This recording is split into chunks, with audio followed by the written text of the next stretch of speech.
नमस्कार प्यारे साथी, स्वागत है आपका अपने channel knowledge of Rahul Kashyap YouTube channel पर। साथी आज हम पढ़ेंगे सेट रहेगा दूसरा जीके जीएस का। ठीक है साथी, टारगेट है 2026 में किस किस एग्जाम के लिए। यह SSC, CGL tier 1 and tier 2, CHSL tier 1 and tier 2 और जीडी और एमटीएस के लिए। ठीक है साथी, टाइमिंग है शाम के 7 बजे, ये बात याद रखना। तो चलिए बिना देरी के हम क्वेश्चन को करते हैं।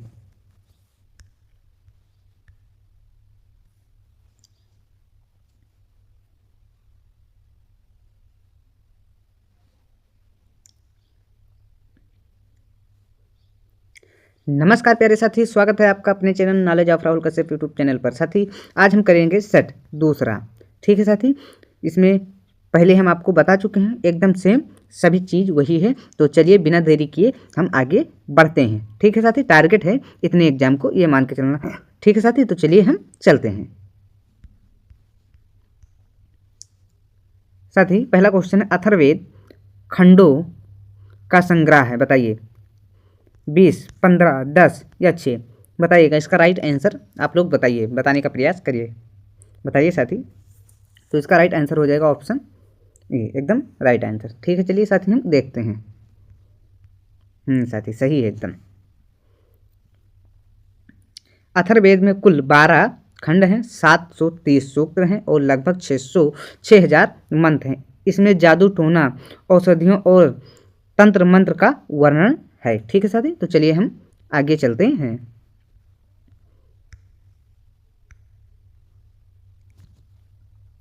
दिल्ली में हुमायूं ने निम्नलिखित में से किस शहर का निर्माण करवाया था। अकबराबाद या दीन पनाह या मोहम्मदाबाद या सीरी। बताइएगा इसका राइट आंसर। आप लोग बताइए, बताइए साथी। तो इसका राइट आंसर हो जाएगा ऑप्शन बी। तो चलिए हम देखते हैं आगे सही है या नहीं। हाँ साथी सही है। ठीक है, हुमायूं ने 1533 में दीपनाह नगर बसाया था।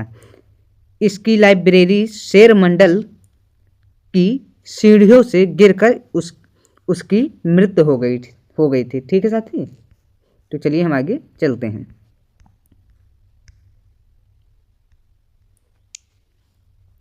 प्रार्थना समाज की स्थापना बॉम्बे में हुई, बताइए किस सन में।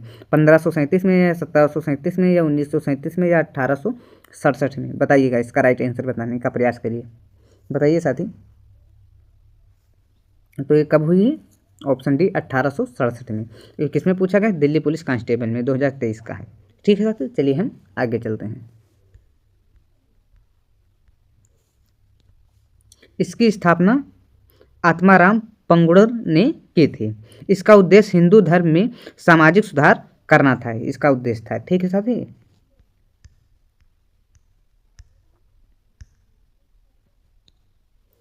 भीतरगांव का ईंटों वाला मंदिर किस राज्य में स्थित है? उड़ीसा में, झारखंड में, उत्तर प्रदेश में या मध्य प्रदेश में? पहले आप लोग बताइए, बताने का प्रयास भी करिए। तो ये हो जाएगा साथी उत्तर प्रदेश, ये बात याद रखना। ठीक है साथी, चलिए हम आगे चलते हैं।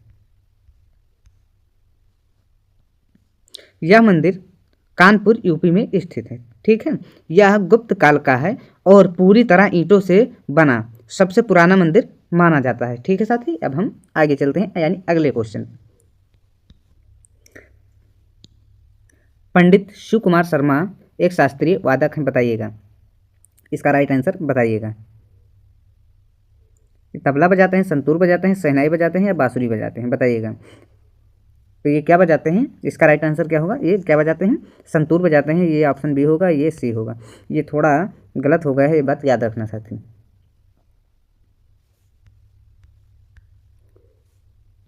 तो ये क्या बजाते हैं? संतूर बजाते हैं। इन्होंने कश्मीरी लोक वाद्य संतूर को शास्त्रीय पहचान दिलाई। 2011 में इन्हें पद्म भूषण मिला। ठीक है साथी,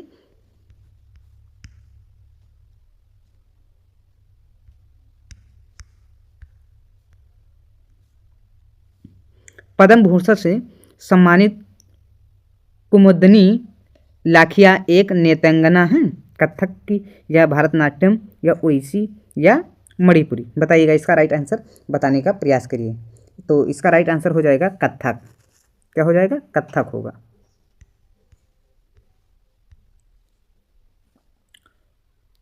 कुमुदनी लखिया कथक की प्रसिद्ध कलाकार हैं और कदम्ब स्कूल ऑफ डांस की संस्थापक हैं। ठीक है साथियों, ये बात याद रखना।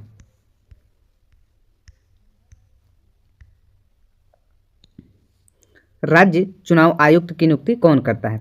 राज्यपाल या अध्यक्ष या मुख्यमंत्री या महाधिवक्ता? बताइएगा, इसका राइट आंसर आप लोग बताने का प्रयास करिएगा। बताइए साथी।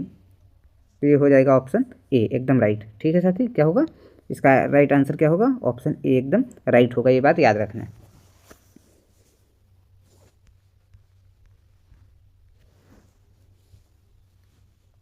अनुच्छेद 243 के तहत राज्यपाल इनकी नियुक्ति करता है।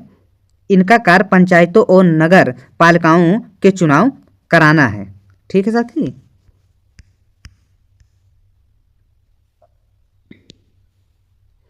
भारत में राज्य के महाधिवक्ता की नियुक्ति कौन करता है? देखो साथी, ये एसएससी सीजीएल टियर 2 में पूछा गया क्वेश्चन है, ये बात याद रखना। तो बताइए, राज्य का राज्यपाल या भारत का प्रधानमंत्री या भारत का राष्ट्रपति या राज्य का मुख्यमंत्री? भारत में राज्य के महाधिवक्ता की नियुक्ति कौन करता है? बताइएगा, बताइए साथी। तो इसीलिए कहते हैं साथी, पूरा वीडियो जरूर देखना। अगर समझ में आ रहा है तो बताइए। इसका राइट आंसर साथी ऑप्शन ए हो जाएगा। ठीक है, राज्य का राज्यपाल।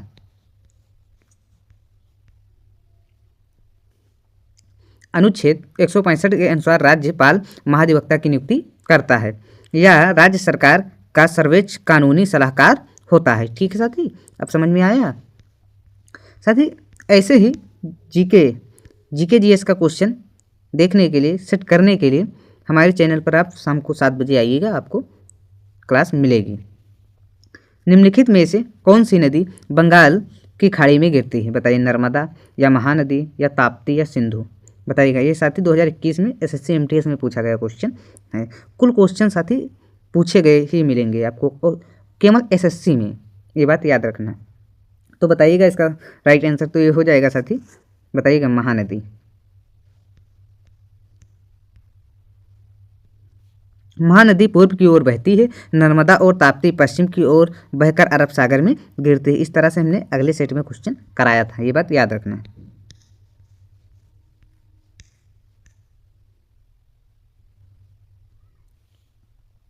निम्नलिखित में से भारत के काली मिट्टी क्षेत्र की पहचान कीजिए। बताइए, तटीय मैदान या उत्तरी मैदान या डेक्कन ट्रम्प या हिमालय क्षेत्र? बताइएगा, राइट आंसर इसका बताइएगा।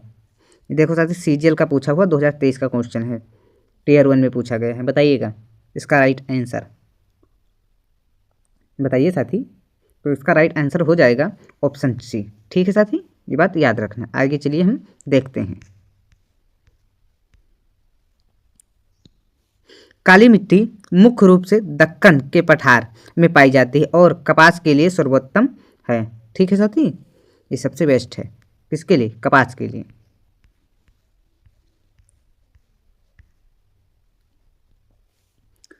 अब साथी देखो, जनगणना से क्वेश्चन है। हम हर टॉपिक के क्वेश्चन आपको मिलेंगे। ठीक है साथी, अगर कोई टॉपिक छूट रही तो वो भी कमेंट में बता देना, वो भी टॉपिक शामिल हो जाएगा, ये बात याद रखना। तो हम अपनी तरफ से तो हर टॉपिक से क्वेश्चन लेकर आ रहे हैं। अगर आपको लग रहा है तो कमेंट में ज़रूर बताना। तो चलिए साथी, हम 11 नंबर क्वेश्चन को करते हैं। 2011 की जनगणना के अनुसार महिला लिंग अनुपात सबसे कम किस राज्य में है? उत्तर प्रदेश या पंजाब या सिक्किम या हरियाणा में? ये सीजीएल में भी पूछा गया है 2022 में, ये बात याद रखना है। बताइएगा साथी, बताइए साथी। तो इसका राइट आंसर हो जाएगा ऑप्शन डी, एकदम राइट। ठीक है, चलिए हम आगे चलते हैं। हरियाणा का लिंगानुपात 879 था, जो भारत में सबसे कम दर्ज किया गया था। ठीक है, कब? 2011 की जनगणना में। ठीक है साथी, ये बात याद रखना।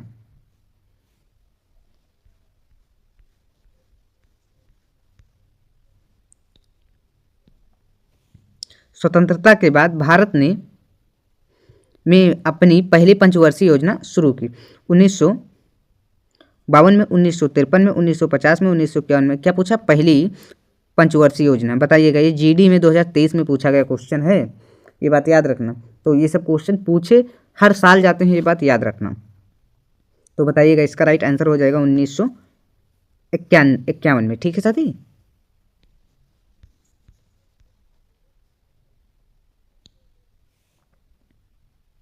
पहली, ये क्वेश्चन ये गलत है।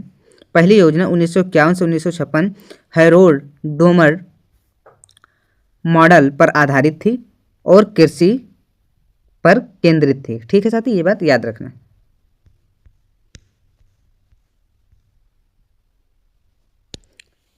चाल की एसआई इकाई बताइए। बताइए साथी, एमएस से बताइएगा, इसमें में से बताइएगा, बताने का प्रयास करिए। अगर आपको क्वेश्चन आ रहा हो तब तो ठीक है, अगर नहीं आ रहा तो सोच लीजिएगा आपकी तैयारी कितनी अच्छी है, ये बात याद रखना। अगर इसको ना बता पाए तो आपको ज़रूरत है 7 PM पर आने की, रोज़ शाम को इस चैनल पे, ये बात याद रखना। तो बताइएगा, बताने का प्रयास करिए। नहीं आता है बताते हैं, बट हाँ एक वादा करो, शाम को 7 बजे इस चैनल पर मिलेंगे। इसका राइट आंसर ऑप्शन ए होगा। ठीक है साथी, चलिए हम आगे चलते हैं।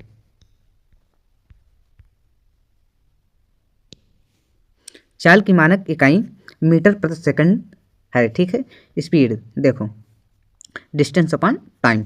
ठीक है साथी, ये फार्मूला है, सूत्र है, याद कर लीजिएगा। क्या है? सूत्र है, याद जरूर करिएगा। ठीक है, ये क्या है? इम्पॉर्टेंट भी है, इसको याद जरूर करिएगा। आपको ये मैथ में भी काम करेगा। लिथियम नाभिक में कितने प्रोटॉन होते हैं? 2, 4, 5 या 3? बताइएगा, सीजल में पूछा गया क्वेश्चन है, बताने का प्रयास करिएगा। बताइएगा साथी। तो इसका राइट आंसर हो जाएगा साथी, बताइएगा। तो इसका राइट आंसर होगा ऑप्शन डी, यानी 3।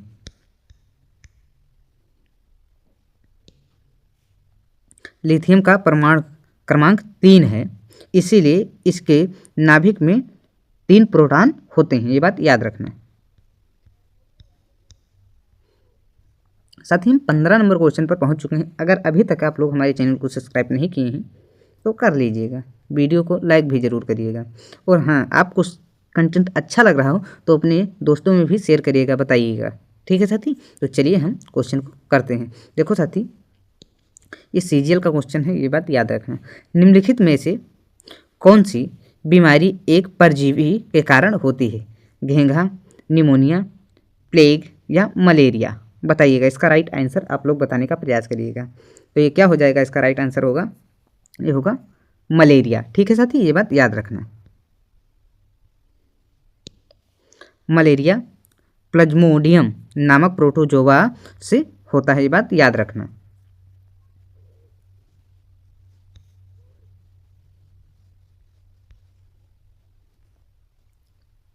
ये कंप्यूटर से क्वेश्चन आ गया साथी, ये बात याद रखना।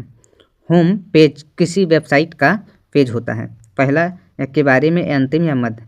बताइएगा, ये दिल्ली पुलिस कांस्टेबल में पूछा गया क्वेश्चन है, ये बात याद रखना है।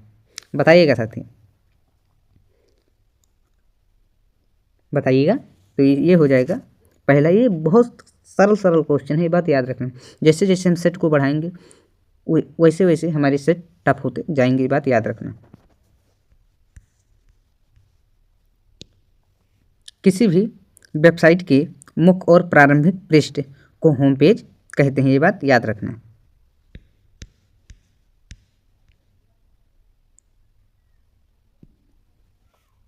निम्नलिखित में से कौन सा राज्य हर साल कालिदास सम्मान प्रदान करता है? छत्तीसगढ़ या मध्य प्रदेश या महाराष्ट्र या आंध्र प्रदेश? बताइएगा, इसका राइट आंसर आप लोग बताने का प्रयास करिएगा। बताइएगा साथी, बताइएगा। तो इसका राइट आंसर हो जाएगा साथी, क्या होगा? मध्य प्रदेश।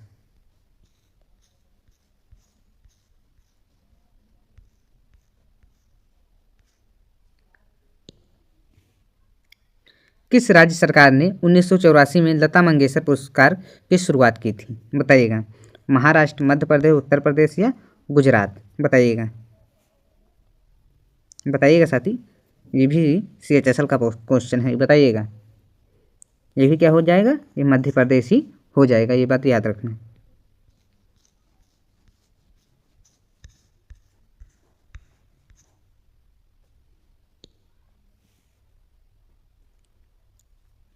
निशा गांधी पुरस्कार किस राज्य से संबंधित है, बताइएगा।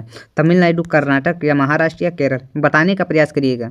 अगर ना आता हो तो खोजिएगा ज़रूर, पहले कोशिश करिए आप लोग बताने का। इस क्वेश्चन को बताइए साथी, बताने का प्रयास जरूर करिएगा। तो ये हो जाएगा एकदम राइट आंसर, होगा केरल का। ठीक है साथी, ये बात याद रखना।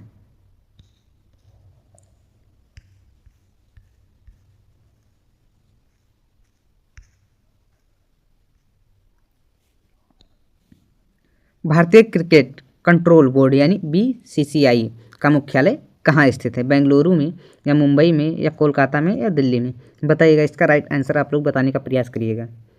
बताइए साथी, आप लोग क्रिकेट बहुत देखते हैं, बताइएगा। तो इसका राइट आंसर हो जाएगा साथी,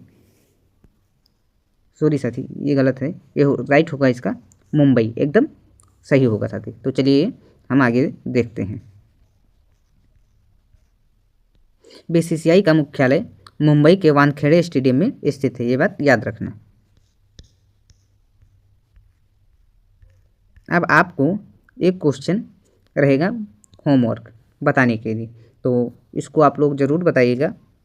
फ्लड ऑफ फायर के लेखक कौन है, ये लोग आप लोग ज़रूर बताना, कमेंट में इस क्वेश्चन को ज़रूर बताना।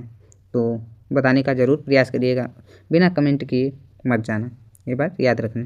तो चलिए साथी, हम मिलते हैं आपको अगली वीडियो में। पूरा वीडियो देखने के लिए बहुत बहुत धन्यवाद।